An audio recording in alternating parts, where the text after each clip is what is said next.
Welcome to the podcast editing and support show. My name is Dave. Are you ready? Are you ready? Let's go. We're going to start the episode right now. Happy to have you here. Let's do this.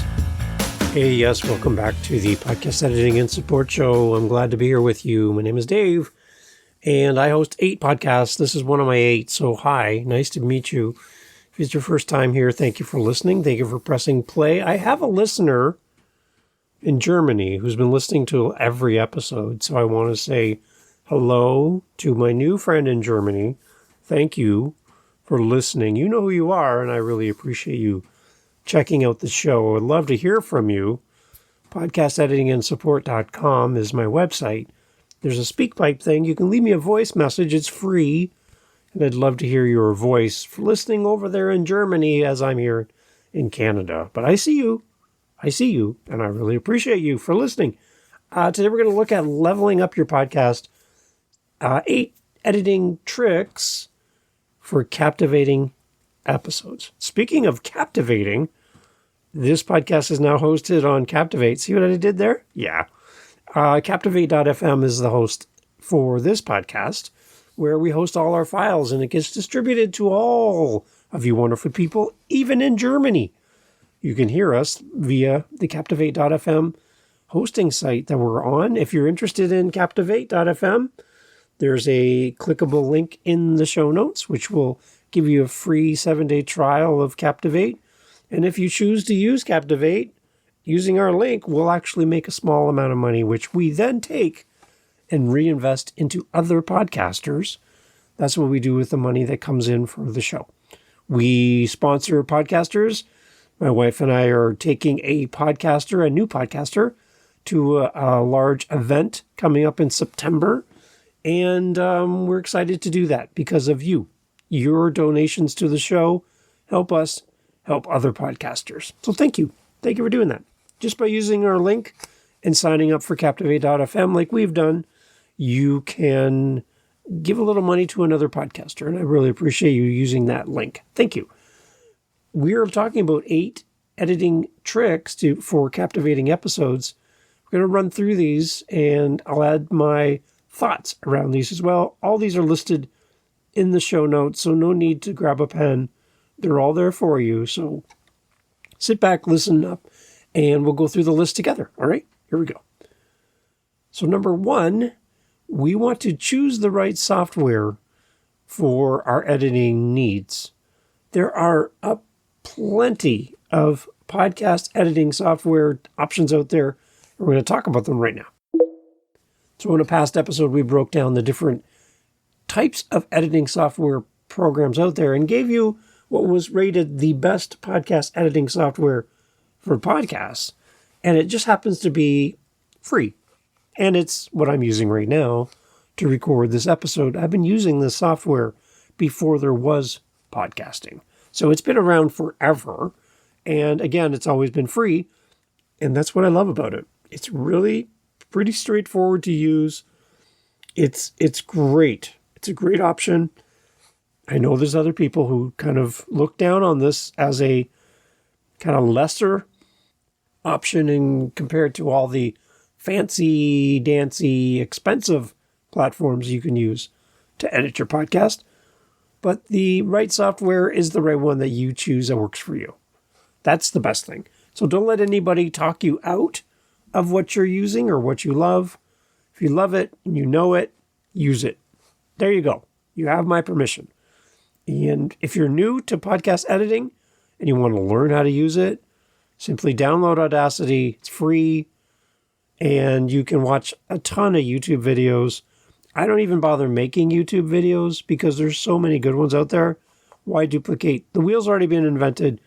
Just search up YouTube, search up Audacity, and type in whatever you want to learn on Audacity.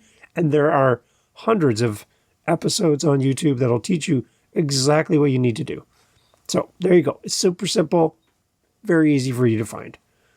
So pick the right software. That's going to help you to create captivating episodes for your podcast. And I like the idea of having multi-track. So that simply means being able to do multiple things at once. So when you hear this episode and the music as it comes in, that's a track. My vocals that I'm recording right now is a vocal track. It's separate. And then it makes it a lot easier to isolate, take out sounds you don't want from one track without having it all in one file, one audio track. Separate tracks make it super easy for you to separate all these sounds out, fix things that are problems, and make a great sounding episode. So to have a captivating episode, pick the right software to do your editing in. And then number 2, organize your files. For podcast editors, as you start out either editing your own show or editing for others, make sure you have a consistent file naming system and use separate tracks for different audio types. It makes it a lot easier in your editing if you have a very well thought out file naming system. So for me, the file naming system is exactly what you're going to see in my podcast episode title. Now, I know that people will tell you, don't do it this way, don't do it that way. I just like having the name of my episode be the name of my file. It makes it easy to find it, cross-reference, search it up, look for it.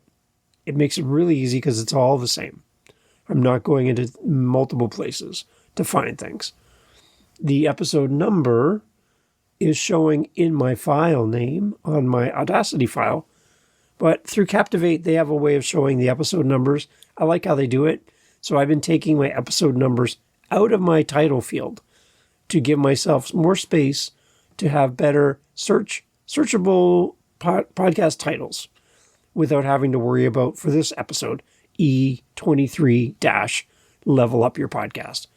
I can take out the E23- and now I have some more room to expand on my title with 8 editing tricks for captivating episodes. It gives me some more options. So whether you choose to put your episode number in the title or not, people are going to tell you all kinds of things. Do what works for you. But for me, in Captivate, it's really easy to show my episode numbers in the podcast player. So I've been choosing to opt out, where I normally do leave them in the title of my episodes for my other show. It makes it easy for me and for my audience to find an episode. But organize your files, come up with a creative, consistent file naming system that's going to help you in the long term to create captivating episodes. Number 3, it's make an outline. When you're going through the raw audio as an editor to figure out what you're going to be editing, it's usually the first time you're going to hear the file. You weren't there potentially during the recording. Your client is giving you the file to do the edit on, and it's your first time hearing it. You have no idea. They might give you notes, which is great if they do. Timestamps, fix this, correct that. They might give you some instructions, which is great, but you do need to listen to the file. So make an outline. Listen to the raw audio and make notes on what to keep or cut. And separate content edits from sound edits. Simply, when the content goes off on a tangent and has nothing to do with the content of the episode, those are edit points, as well as the sound edits. A dog barking, door slamming, lawnmower. Those are things that are going to show up in the audio, depending on where your podcast host is recording. So make sure you make notes of any of these edits that need to happen so that you can plan out your podcast edits. It's going to help you instead of finding a surprise later in the process. Next is just to learn the tools. So when your alarm clock goes off in the really early in the morning, it's still dark. You know, like wintertime dark in the morning, and you don't want to get out of bed, but your alarm's going meh, meh, meh, right?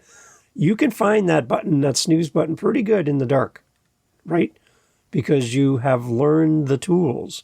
You know what a snooze button is, and you can find it with your eyes shut, right? In your editing software, you need to learn your tools. You need to understand what these digital audio workstations can do, what your DAWs are capable of, and what this button does and what that button does. The best way to do that is simply play with it until you break something, and then figure out how you can not do that again. That's the best thing. One thing my dad used to do when he was young, I don't know if he was just bored, but he would jump in the car And he would drive to a place where he was completely lost in a city, pull out a paper map back in the day, a paper map, find himself on the map, and then figure out how to get home. Like, he just did that on purpose. He purposely went and got lost. And even just so he could figure out the city. I'm like, what a great way to learn your orientation and where you are in this world. So do that in your podcast editing software. Just go places and then try to figure out how you got there and how you can fix it, how you can get back home. It's a great way to learn your software. And again, YouTube is great. You can go through and you can search up things that you need to learn, watch the video, and then practice. Practice, practice. It does make you perfect over time. You're not going to be there right away, but as more practice you do, the better. That's why they have, baseball camps. That's why they have tryouts. That's why actors go through their lines. That's why comedians go to small clubs to practice and do their content before they do it for the real time in front of a big audience. So before you go too fast in editing, practice, practice, practice. Learn your tools. The next is to remove unnecessary audio. To make your episodes more captivating, simply removing this unnecessary audio from the recording will definitely help to make your podcast more concise, more listenable. It will definitely make it better for your audience. So cut out any dead air, your ums, your coughs, background noise, etc. to improve the listening experience. But don't over-edit. And don't disrupt the natural flow, cadence of your podcaster and the guest, if they have one. Do not cut out every single space, because your listener will have a very hard time listening to that. It's going to feel very robotic, very canned. And I can tell when someone's using like a tool like Descript and they have gone too far in their settings and removed every space so that every word bounces up against the next word. There's no gaps. There's no humanity. And it sounds like you're running down a hill at full speed while trying to read a script to me. It's not a pleasant experience by any means. So if you're going to use a tool like AI to help you with your edits, be sure you're listening to it and it sounds human. If it doesn't sound human, then stop using those tools and learn how to edit without them. Because you're going to do a much better job because you are a human, I think, listening to this podcast, and you're probably going to do a better job maintaining the humanity of your edit as a human. Keep that in mind, because we can tell when you're skipping steps and just using a tool instead of learning how to edit. Please be careful. Remove unnecessary audio, but don't go too far, everyone. Please. Next is add an attention grabber. Whenever you can do something like add those little swipes that I do between each point. Did you notice that? Here in this episode, there were little swipes, little things that identify that Dave's changed to the next thing. I do that on purpose. It helps break up a wall of one voice talking, which you can start to nod off, and you kind of lose track of where we are because you've been listening for a while, and it's like, oh, I'm like 13, 14 minutes in here now, and what did he say? What happened? Where am I? Those little anchor points help people reset and get prepared for the next thing. So try the little swipes. Don't go too far overboard. Make sure you're mixing them to the same level as the audio of the voice. Don't go super high. I've heard of people driving off the road because they've had too loud of a swipe, a bang, a boom in the background, which totally just throws the listener right off the road. Don't do that. But use something that it grabs the attention of the listener. Your intro music, as you hear on this show, do something that makes sure that your podcast episode sounds the best for you and for your client. Any little interesting audio clips, other hooks to captivate listeners, use them right from the start, all the way through the podcast. It helps it to break it up into chunks, which makes it a better listening experience for the audience. Use attention grabbers here and there to spice up your podcast and make it more captivating for your audience. Next, try and develop better sound design. A storytelling podcast can be better by strategically adding music, sound effects, those sweepers or stingers we talk about. But again, don't overdo it. Now imagine it's a story about a person walking through the forest in the winter, and there's birds in the trees and a slight breeze, and then you're able to add in the sound of someone walking through the snow. It's a little different because there's actually the sounds to correspond with what's happening in the voice and in the story. By adding these little elements, it makes your podcast stand out, and you actually feel like you're actually walking through the forest, and you can hear the crackle sound, the crunching sound of the snow beneath your boots, the slight breeze, and you feel like you're there in the moment. Again, don't overdo this. Don't go crazy with this. But using sparingly, it really does help to set context, to put the listener into a place where they might not be in the moment. And it really does add a different level to spoken audio podcasts than just a voice talking to you with nothing behind it. Try it. Play with it. There's a lot of great things you can do to your podcast to bring that listener in. Sound design is a great way to make your podcast way more captivating than just a person talking on the microphone. And then lastly, make sure you review your edits. I mentioned before, I have 8 different podcasts. And one thing I've worked out with my wife, Jen, is she actually listens to my podcasts before they go live. I do a pre-release of the show, of the episode on YouTube I set it up as a private post, so it's not available to the public. My wife has access to it. She goes in and listens. And if the podcast is good, there's no problems. I didn't miss anything. My tracks all line up. The audio is good. She can understand it. It's no big loud noise, quiet noise. She's not hitting the volume button, turning it up, turning it down. All of those things that drive us crazy when we listen to podcasts that are not edited properly. She kind of listens for it. And the interesting thing is she's not a podcast editor. So she's listening as a listener, not through the ears of you and I who do this all the time. And it's nice to have that check and balance. And if the podcast is good, she has the ability to make it go live. It's great. It's a great arrangement. I love it. If you have somebody in your home, your kids, your spouse, someone, your best friend, somebody who likes to help you, you can even leverage your audience and give them an advanced listen to an episode and get them to give you feedback. It's great. Things do slide through once in a while, and you will get those kind of messages. But it's always nice to have one other set of ears other than yours. Sometimes you're too deep in it to even notice something that's pretty glaring. So when you hear 30 seconds of silence at the end of the podcast, that's quite annoying for a listener who's expecting the next podcast episode to play. And they have to go look at their phone and go, why is the next episode not playing? Oh, because the last episode I was listening to had 30 seconds of nothing at the end of the podcast.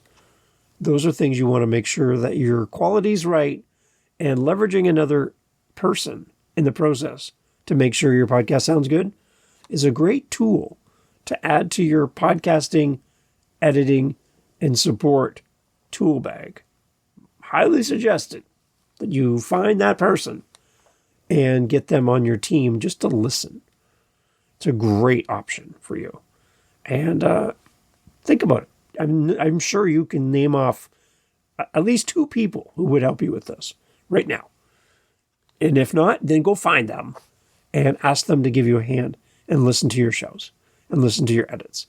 So these are some simple tips for how a podcast editor can tighten up their episodes and create a captivating episode for your audience. Go through there and see how you can apply these, again, all listed in the show notes. And I'd love to know, out of this list, what's missing? What else would you suggest? Are there 9 editing tricks? Are there 10? I'd love to hear your thoughts and get your feedback on what we talked about today and what you would add to the list. I'd be very interested to hear. Podcasteditingandsupport.com is the website, everyone. And all the information's in the show notes. Would love to hear from you.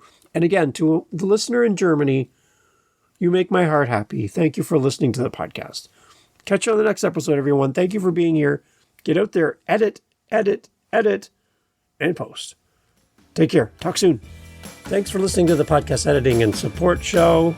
Visit us at podcasteditingandsupport.com, podcasteditingandsupport.com. We would love to help you find a great podcast editor, or if you want to hire us, we would love to work with you.